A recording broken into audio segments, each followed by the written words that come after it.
Halo guys, balik lagi ini bikin video lagi. Jadi setelah video terakhir kan dari Jogja ke Purwokerto saat arus balik Lebaran. Ini kita mau ke Jogja lagi dari Purwokerto. Cuman ini lewat Sumbang. Tadi berangkat itu jam 3-an dengan lewat. Sekarang jam setengah 4 persis. Nah ini kita lagi jalan dari arah Kecamatan Sumbang ke arah Purbalingga. Nah nanti rencananya sih videonya cuma sampai Karanganyar aja. Jadi kita mau lihat kondisi jalan dari Purwokerto sampai Karanganyar cuman ngelewatin Purbalingga. Nah nanti juga ke selatannya turunnya itu ke jalan nasionalnya lewat Waduk Sempor ya. Kalau masih terang sih insya Allah bisa berhenti bentar kita lihat-lihat Waduk Sempor seperti apa. Sempor apa Sempor aku nggak tahu sih. Nah sebenarnya dulu kalau pas zamannya masih kerja di Jakarta terus masih ada mobil dulu sama teman-teman tuh tiap sebulan sekali bisa pulang tuh ke Jogja. Nah pulang ke Jogja tuh kita biasanya dari dulu kan belum nyambung tol sampai ke Semarang. Jadinya kita sampai Pejagan aja. Pejagan tuh masuk ke arah selatan ke Tanggungan. Cuman sebelum ke Tanggungan tuh kita ke arah Selawi. Nah Selawi ntar turun tuh lewat perkebunan. Ntar tiba-tiba pokoknya keluarnya di Purbalingga gitu. Nah ini kita mau coba lewat lagi. Oke, enjoy terus guys.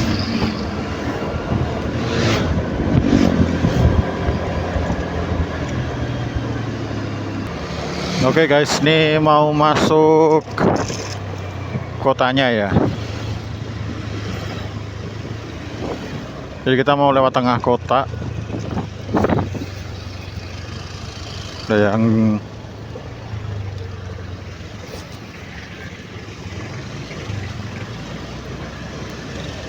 kita tinggal lurus saja ini. Kayaknya kalau truk-truk tuh belok kanan nih. Oh iya bener. Ini masuk ke tengah kota kita. Purbalingga. Begini ternyata.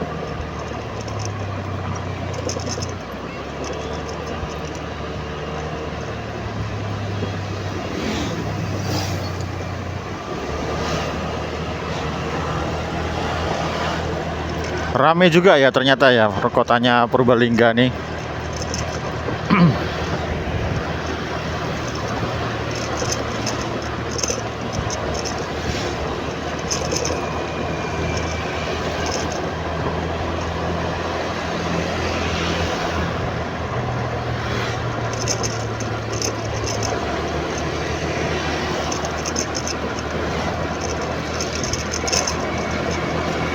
Oh, ada mie gacoan guys.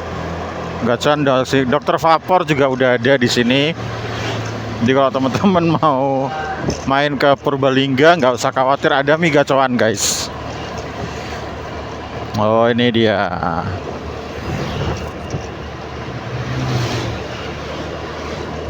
Udah ada separatornya, berarti udah nyampe tengah kota nih berarti ini. Tengah kabupaten lah ya, ini kan kota kabupaten ya dia.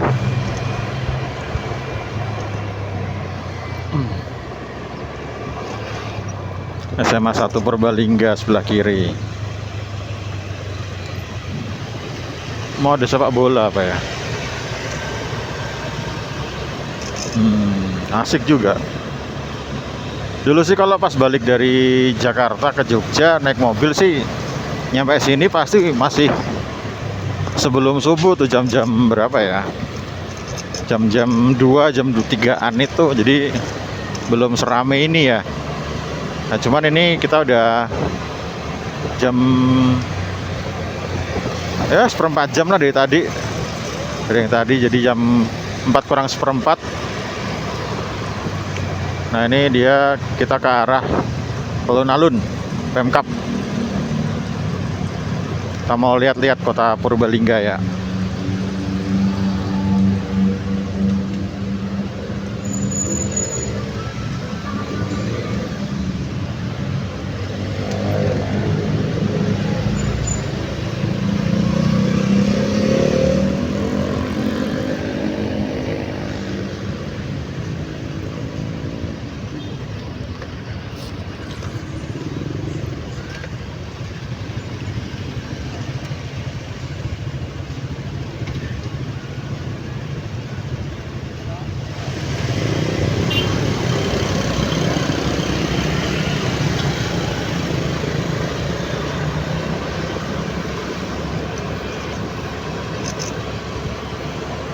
Ya hampir mirip kayak Purwokerto lah ya kotanya.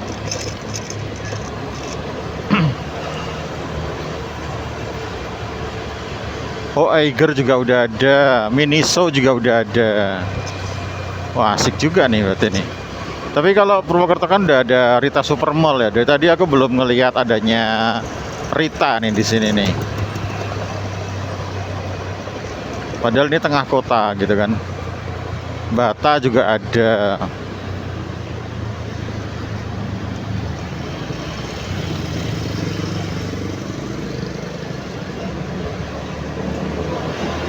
Mungkin kalau teman-teman ada yang tahu Ritanya, oh ini Rita bukan ya? Oh bukan.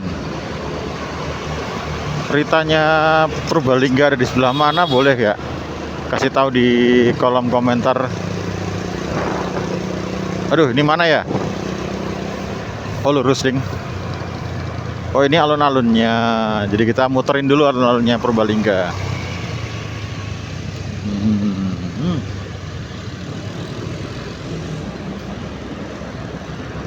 Kalau di kota-kota di Pulau Jawa nih mesti hampir semua ya kayaknya, hampir semua ada alun-alunnya. Jadi kan dulu arsiteknya masih Belanda.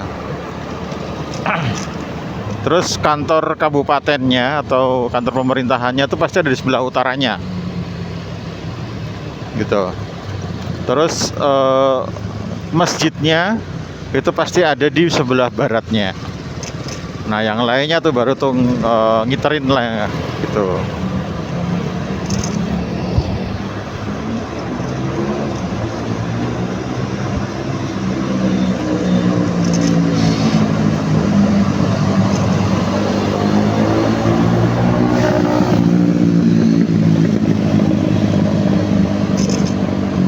Cuman sayangnya Purbalingga ini nggak dilalui kereta ya. Jadi kereta paling dekat itu kalau nggak salah ya Purwokerto atau Kroya kalau nggak salah deh. Habis Kroya tuh apa sih ya? Jadi dia nggak ada stasiunnya tuh. Duh berisik banget mas ininya mas. Sebel banget kalau misalnya di jalan ada yang pakai knalpot brong gini nih.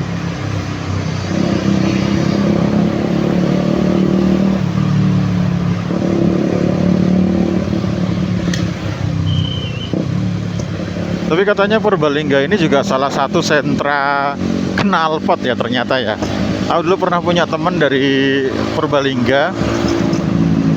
Terus aku tanyain yang khas di Purbalingga apa sih gitu. Knalpot lah, knalpot. Jadi kayaknya knalpot Purbalingga ini memang udah terkenal. Jadi di apa ya? Jadi komoditas utama kabupatennya gitu guys. Bahkan kalau nggak salah ada ininya deh, ada patung knalpot gitu loh. Cuman aku nggak tahu, lupa di sebelah mana ya. Oke, ini kita ke arah mana ya? Wonosobo, Monumen Semarang. Oke, kita coba sini dulu ya. Oh itu Kodim. Oke, ntar kita cari jalan ini lagi guys. Cari apa? Petunjuk jalan lagi. Raja Bakso.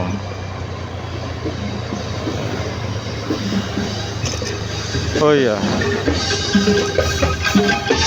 Purbalingga ini juga punya bandara ya. Jadi dia ada bandara kecil namanya Bobotsari.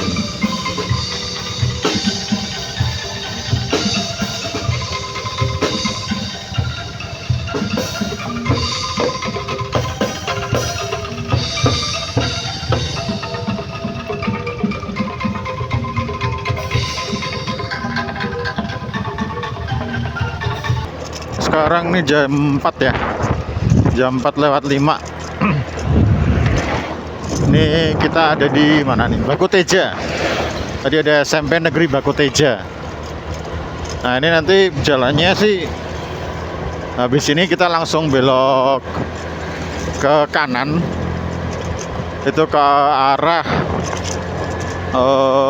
kampung-kampungnya ya. Sorry, bukan kampung deng. Aku nggak tahu itu mah udah masuk Kebumen atau masih Purbalingga gitu. Nah, cuman coba. Ini sih jalannya udah better ya, dia. Jalannya cor. Sepanjang jalan dari Purbalingga sampai sini sih udah cor semua. Jadi buat mobil-mobil juga aman, nih truk juga udah banyak di sini kan. Mana ya itunya ya?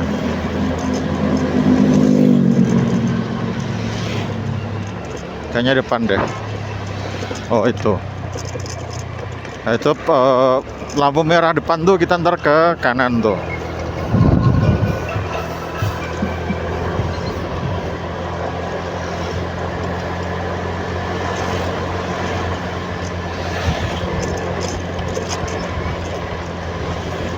Itu Semarang, Wonosobo, kita kanan, kalau lurus dia ke Kutawis. Wis apa ya? Oh ini terminal Baku Teja.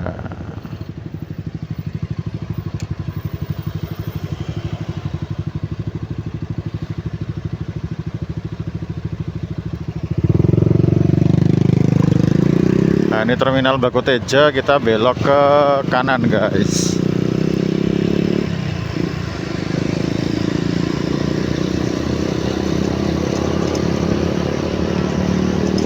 Nah ini kita sekarang ngadepnya ke selatan ya, udahan ya. Selatan. Jadi kalau dari Purbalingga ke arah Karanganyar, ke arah Waduk Sempor itu dia zigzag. Jadi ke arah timur, selatan gitu lagi. Nah ini kita ke selatan nih.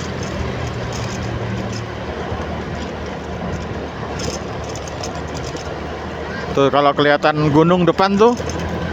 Nah itu berarti kita masih ada di utaranya Waduk Sempor. Karena setauku Waduk Sempor itu ada di antara gunung-gunung itu gitu. Nah ini kondisinya jalannya masih cor ya. Masih bagus, masih enak. Asik juga buat riding teman-teman kesini. Purbalingga mungkin teman-teman lebih banyak ke Purwokerto atau ke Dieng langsung ya. Ke Dieng berarti lewat sini harusnya ya. Kalau nggak lewat yang jalan-jalan kecil sih harusnya lewat sini sih guys.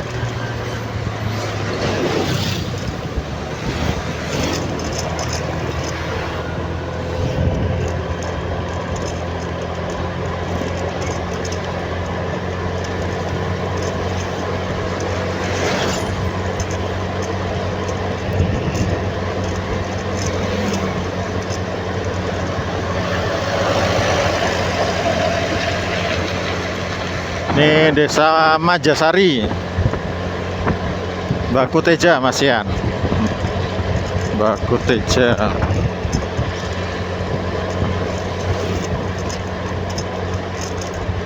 Oke, stay tune nanti kalau sudah persimpangan. Ini simpangnya ke sini nggak ya? Itu ke Rakit, oh Semarang, Banjarnegara lurus. Oke, oh ini kalau ke kanan itu ke bandara guys. Jadi kanan tuh bandaranya Purbalingga, Bobotsari atau Bandara Jenderal Sudirman. Tuh kanan situ. Oke, kita ntar lanjut lagi ya. Tadi dari Purbalingga terus kita ke mana tadi? Baku Teja, terminal Baku Teja. Terus kita naik ke arah Mandi Raja, nih SMK Mandi Raja. Nah ini sekarang kita, oh sorry, dari Bako Teja kita ke arah Kelampok. Kelampok kita ke timur sampai ke Wopo apa ya tadi ya, lupa deh ini ya. Cuman kita terus belok kanan itu ke selatan lagi ke arah Mandi Raja ini. Nah ini jalan, oh itu gunungnya guys. Ini jalan ke arah Waduk Sempor. Nanti kita turunnya itu di Waduk Sempornya ini.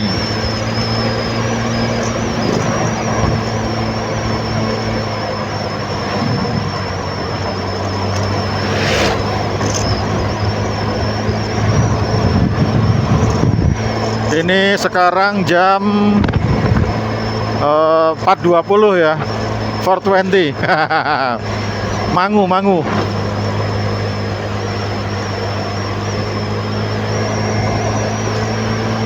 Kalau udah nyampe sini sih udah nggak tahu kesasar karena jalannya emang cuma satu kan ya. Jadi tinggal hati-hati dari teman-teman aja kalau saya mau lihat sini. Tetap fokus. Kaget aku.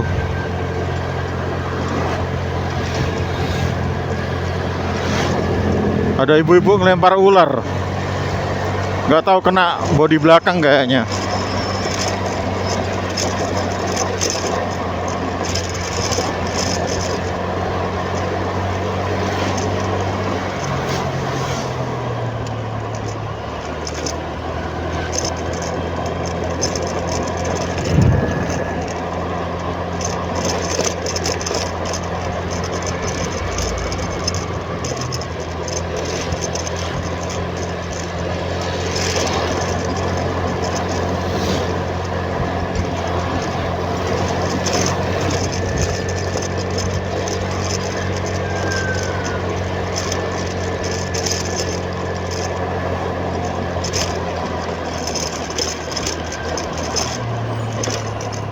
Mandi Raja Kebumen Gombong, kita ambil yang kanan guys.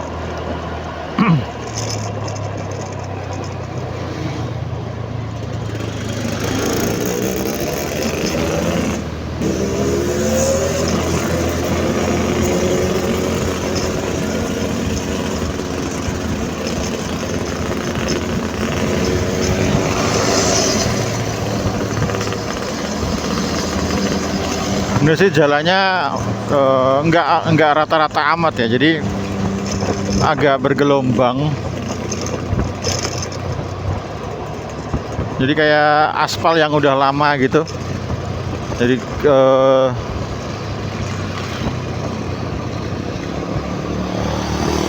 oh iya, ya aspal yang udah lama, terus kayak lapisan yang paling atasnya tuh udah kelupas, jadi kerikil-kerikilnya tuh kerasa di ban gitu loh guys. Ngawur banget tadi itu ibunya tuh. Kayaknya dia nemu ada ular terus pakai kayu dilempar ke arah jalan. Nah, kayaknya pas kena di motorku ini. Cuman nggak tahu deh ini. Semoga sih nggak ninggal di motor ya ularnya ya.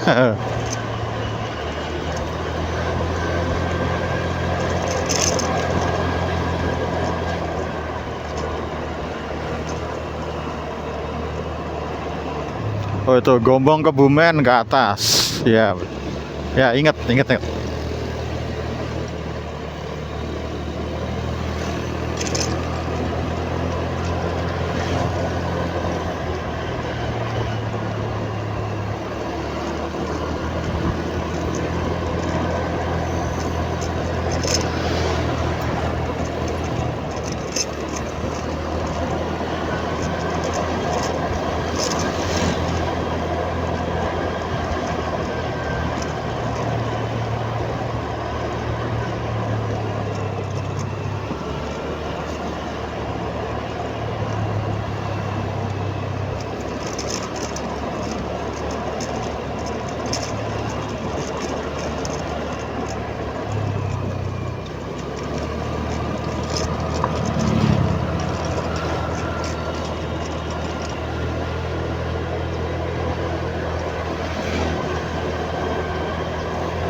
Dulu sih kalau pakai mobil nggak kerasa ya jalan-jalan kecil gini nih. Rasanya mulus saja gitu sepanjang jalan. Yang cuman goyang kanan kiri gitu doang. Tapi kalau ini kerasa jadinya. Atau mungkin dulu aspalnya masih bagus ya. Itu udah tahun-tahun 2000 sebelum Covid sih terakhir. Setelah Covid sih belum pernah lagi ya naik mobil ya.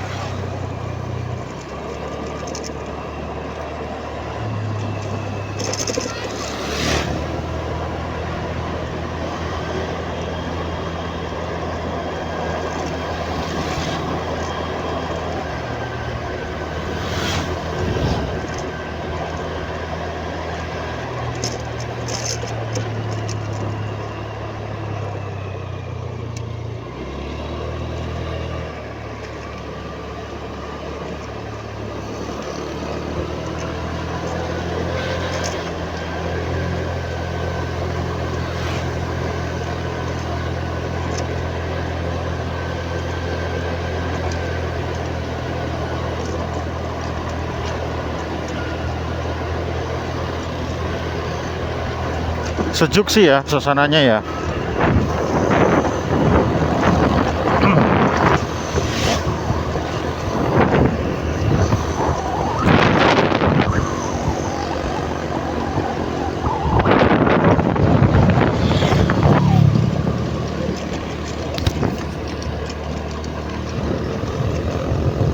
Dulu sih kalau pas jalan malam lewat sini tuh nggak ada yang papasan tuh, sendirian doang dah sama temen tuh. Satu temenku tidur, aku yang nyetir. Ntar 3 jam berikutnya temenku yang nyetir, aku yang tidur. Udah gitu aja terus. Nggak ada yang nemenin di jalan. Jadi ngelewatin jalan ini cuman kita doang gitu. Cuman satu mobil ini doang.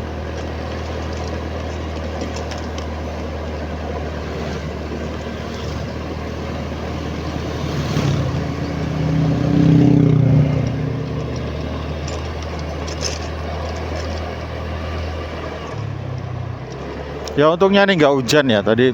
Ya biasanya kan aku tinggal di Sumbang guys, ngontrak petakan di Sumbang. Itu tiap sore itu kemarin seminggu full itu pasti hujan. Ini alhamdulillahnya nggak hujan ya.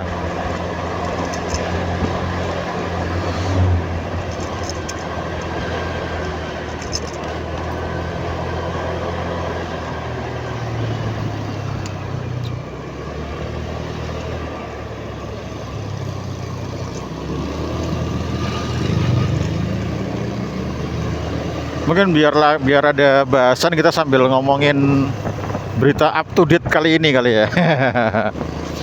Ya, yang kalau aku buka YouTube itu semua beritanya pasti ada masalah ijazah palsu dari Presiden ke-7 Republik Indonesia, yaitu Joko Widodo. Yang katanya dari keterangan para ahli telematika, terus digital forensik, terus ada dokter Tifa juga. Ya tadi yang telematika Roy Suryo ya, terus yang digital forensik itu Dr. Rismond. Nah itu aku ngikutin juga kenapa mereka bisa bilang bahwa itu mereka yakin bahwa itu adalah palsu gitu. Saya cukup meyakinkan keterangan dari mereka, cuman aku di sisi lain, kakaknya ibuku itu dulu dia juga alumni kehutanan tahun 80 gitu. Jadi satu angkatan dengan Pak Jokowi. Nah, waktu mulai awal-awal kasus ini bergulir, itu aku sempat nanya lah. Jadi kemarin kan ada ayahku sempat masuk rumah sakit, terus kakaknya ibuku nih nengok gitu. Nah aku ngobrol-ngobrol lah, karena aku dengar dari ibuku bahwa eh, kakaknya ibuku nih dia satu angkatan sama Jokowi di kehutanan UGM gitu. Aku tanya, karena kalau aku manggilnya Pak D ya, Pak D emang Jokowi dulu satu angkatan sama Pak D. Kata Pak Deku sih iya. Bahkan lulusnya itu duluan Jokowi, baru tahun berikutnya Pak Deku gitu. Jadi sejak masuk sampai keluar Pak Deku tuh jadi saksi hidupnya gitu loh. Cuman yang menjadi visi di sini itu kan bukti-bukti yang dikemukakan sama aktivis-aktivis itulah, ahli digital forensik, telematika sama dokter tadi ya. Aku juga nggak bisa membantah itu juga karena itu juga masuk akal gitu. Cuman yang jadi repot adalah kenapa kok dari pihak Jokowi ini malah memperkasuskan di kepolisian gitu loh. Ngapain? Padahal kan nggak usah repot-repot, tinggal kasih ijazah, kasih lihat ijazahnya aja gitu loh. Misalnya aku pun ya ini nggak tahu ya. Cuman kayak ya mungkin kayaknya sih juga nggak mungkin sih. Cuman kalau ada rezekinya jadi pejabat gitu kan kita nggak ada yang tahu ya kedepannya gimana ya. Kalau ada rezekinya jadi pejabat ke depan, terus ada yang mempersoalkan ijazah, ya aku sih tinggal kasih tunjuk aja. Mau foto silahkan, mau ini silahkan. Yang penting dilihat saat itu aja gitu loh. Ini kan jadi masalah kan, terus seolah-olah dari pihak Jokowinya itu dia merasa terhina, bahkan sampai lapor ke polisi. Padahal kan sesimpel tinggal tunjukkan saja gitu, beri klarifikasi untuk membantah tudingan bukan tudingan ya, tudingan-tudingan dari bukti-bukti yang disertakan. Kenapa kok di lembar pengesahan skripsinya kok sudah pakai Times New Roman, padahal Times New Roman belum ada zaman segitu belum ada gitu. Kayak itu kan bisa diklarifikasi gitu loh. Kayaknya emang ada intensi. Jadi ada banyak intensi lah yang bermain. Jadi ini kayak kita masih dalam satu permainan sorry. Kita masih dalam satu permainan catur yang panjang nih gitu nih. Nah ini satu sisi emang pengen untuk mengadili Jokowi. Jadi kayak dari yang kontra dengan Jokowinya tuh melihat bahwa Jokowi ini tidak jauh beda dengan Soeharto pada saat beberapa saat setelah dia tumbang. Itu dulu aku juga saat Soeharto tumbang itu aku waktu itu masih umur 9-10 tahun. Jadi ada tahu crispy guys, beli dulu ah.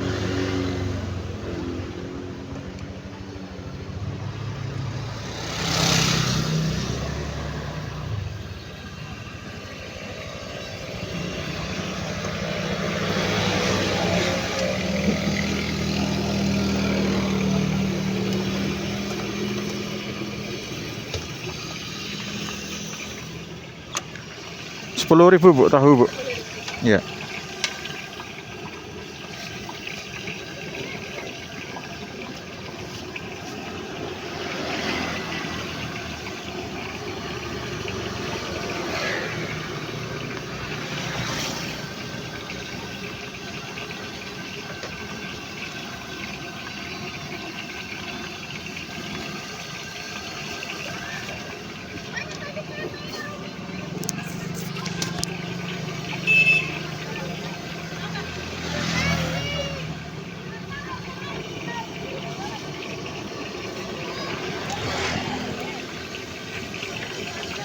Ya, makasih.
Sorry, ini intermezzo dikit ya. Jadi salah satu snack favoritku sekarang adalah tahu goreng.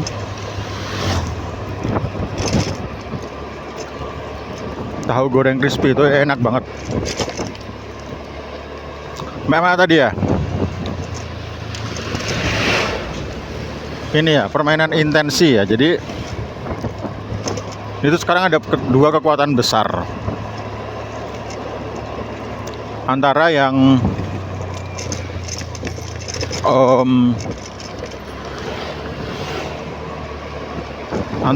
pengen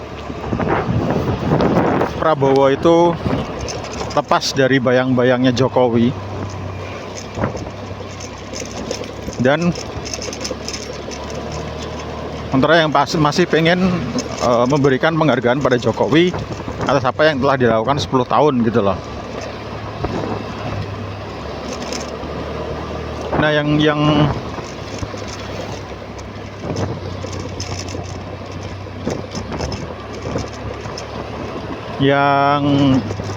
pengen melepaskan Prabowo dengan Jokowi ini, itu dia menggunakan banyak cara nih.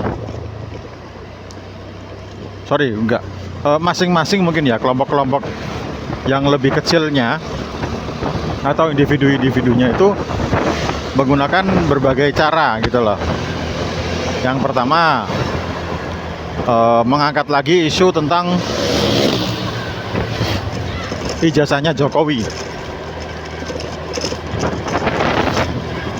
karena itu yang paling visi gitu, itu yang paling gampang untuk diserang. Karena apa? Karena banyak bukti-buktinya gitu loh.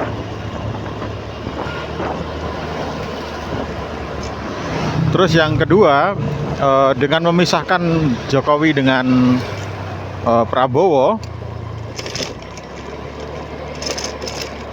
itu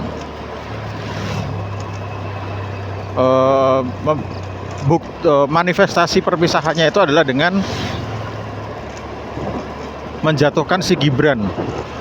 Jadi Prabowonya oke untuk berkuasa, tapi Gibran nggak boleh ada di situ, tidak boleh ada di posisi sebagai wapres. Karena ya kita tahu, mungkin salah satu kecemasannya adalah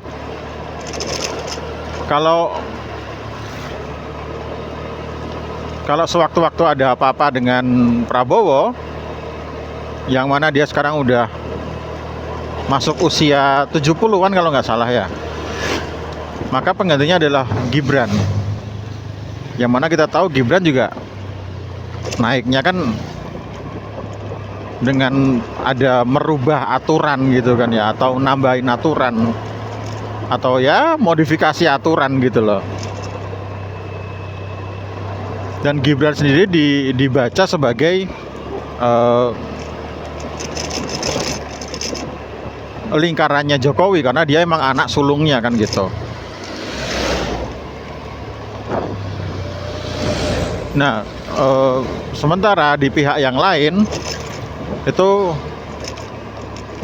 masih rindu akan pemerintahannya Jokowi.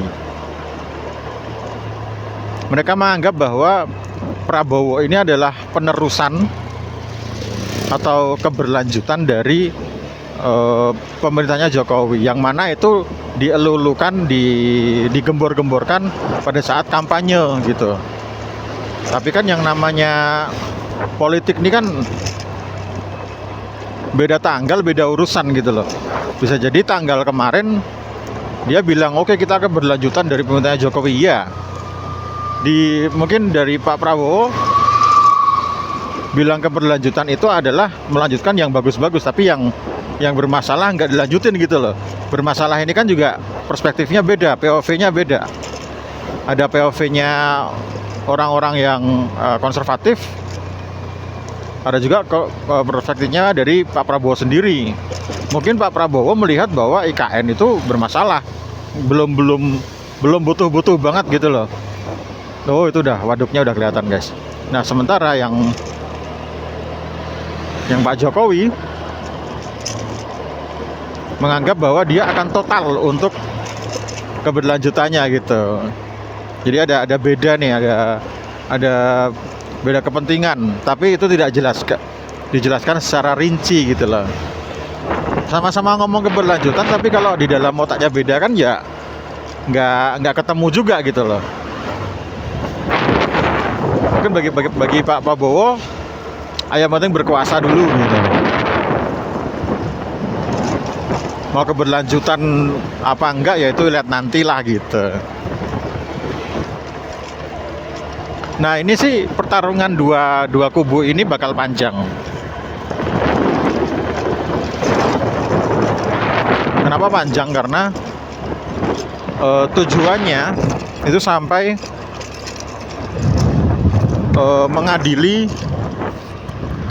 mengadili aktor utamanya, yaitu Pak Jokowinya. Kalau belum bisa sampai mengadili Pak Jokowinya, ini nggak akan berhenti gitu. Dan kalau Pak Jokowi juga tidak mau istilahnya terus ngotot untuk berperang, ya ini bakal panjang. Jadi nanti bayanganku nih, setelah urusan ijazah ini, entah gagal entah berhasil aku nggak tahu. Maka hal kedua adalah yang akan diungkit ya, itu terkait Gibrannya. Ijazahnya Gibran SMA, yang mana untuk jadi presiden ataupun wapres itu kan minimal SMA ya. Nah, cuman yang aku dengar itu ijazah SMA-nya Gibran tuh nggak ada. Jadi katanya ini ya bisa salah ya. Itu Gibran nggak sampai tamat di SMA di Solo, terus tiba-tiba pindah ke Singapura. Katanya tiba-tiba punya ijazah S1. Itu yang katanya, yang IPK-nya 2,3 itu.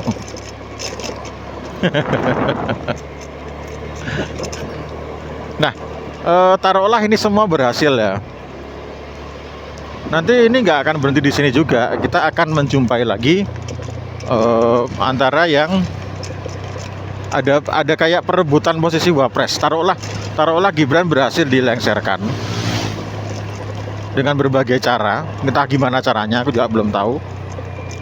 Ini nanti akan ada pertarungan untuk wapres.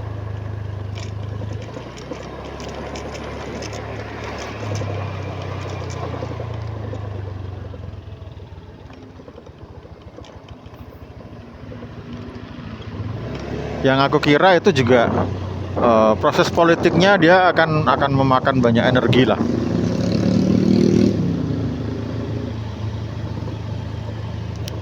Nah setelah penentuan wapresnya siapa, itu nanti akan menjadi pertarungan di 2029 gitu. Yang mungkin hari ini bilang bahwa ya kita bersama Pak Prabowo, mungkin besok bisa berubah lagi gitu. Itulah yang namanya politik gitu.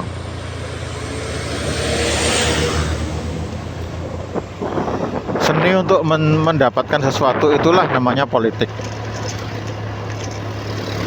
Katanya ya ini yang aku pahami. Bisa salah bisa benar.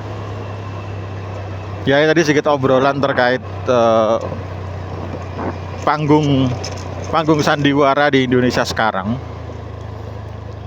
Aku mencoba menjelaskan dengan apa yang aku ketahui dan prediksi apa yang bakal terjadi ke depannya gitu. Mungkin kalau teman-teman ada informasi lain boleh tambahin di kolom komentar. Nah ini tadi juga udah ngelewatin Waduk Sempor. Nanti kita lanjut lagi ya guys. Kini habis ini kan bakal masuk ke Karanganyar. Enjoy.